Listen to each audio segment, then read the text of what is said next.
Desa Suka Makmur sedang berduka.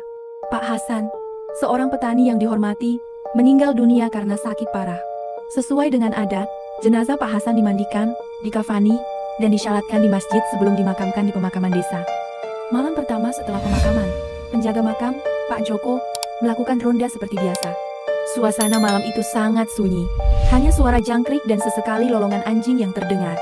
Ketika melewati makam Pak Hasan, Pak Joko mendengar suara aneh dari dalam tanah. Awalnya Pak Joko mengira itu hanya perasaannya saja.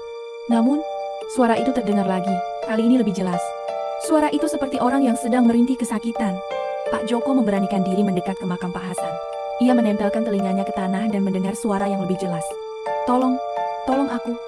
Pak Joko terkejut bukan main. Ia yakin suara itu berasal dari dalam kubur Pak Hasan. Tanpa pikir panjang, Pak Joko berlari ke rumah kepala desa dan melaporkan kejadian tersebut. Kepala desa dan beberapa warga segera menuju ke pemakaman dengan membawa peralatan penggali. Dengan perasaan campur aduk antara takut dan penasaran, mereka mulai menggali makam Pak Hasan. Setelah beberapa saat, mereka berhasil membuka peti mati. Pemandangan yang mereka lihat membuat mereka terdiam kaku. Pak Hasan, yang seharusnya sudah meninggal, terlihat masih hidup. Matanya terbuka lebar, dan tangannya berusaha menggaruk-garuk bagian dalam peti mati. Wajahnya pucat pasi dan penuh dengan keringat. Warga desa segera mengangkat Pak Hasan dari dalam peti mati. Mereka membawanya ke rumah kepala desa dan memberikan pertolongan pertama. Anehnya, setelah diberi minum air hangat dan dipijat, Pak Hasan mulai sadar dan bisa berbicara. Dengan suara lemah, Pak Hasan menceritakan apa yang dialaminya. Ia mengaku bahwa ia memang sempat merasa seperti mati ketika sakit. Namun, ia masih bisa merasakan dan mendengar semua yang terjadi di sekitarnya. Ia mendengar orang-orang memandikannya, mengkafaninya, dan menyolatkannya. Ia bahkan mendengar suara orang-orang yang mengantarnya ke pemakaman. Ketika ia dimasukkan ke dalam peti mati dan dikubur, ia merasa sangat ketakutan. Ia berusaha berteriak dan bergerak, tetapi tidak bisa. Ia merasa seperti terjebak di dalam mimpi buruk yang tak berujung.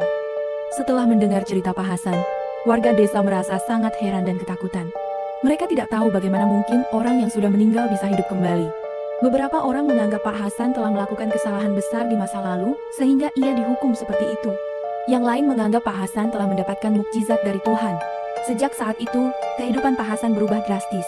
Ia menjadi pusat perhatian di desa tersebut. Banyak orang yang datang untuk melihatnya dan meminta nasihatnya. Namun, Pak Hasan merasa tidak nyaman dengan semua perhatian itu. Ia merasa seperti orang aneh yang tidak pantas berada di tengah-tengah masyarakat. Akhirnya, Pak Hasan memutuskan untuk meninggalkan desa Sukamakmur dan mencari tempat tinggal yang baru. Ia ingin memulai hidup yang baru dan melupakan semua kejadian mengerikan yang pernah dialaminya. Tidak ada yang tahu kemana Pak Hasan pergi. Namun, cerita tentang mayat yang hidup kembali dan dikubur hidup tetap menjadi legenda.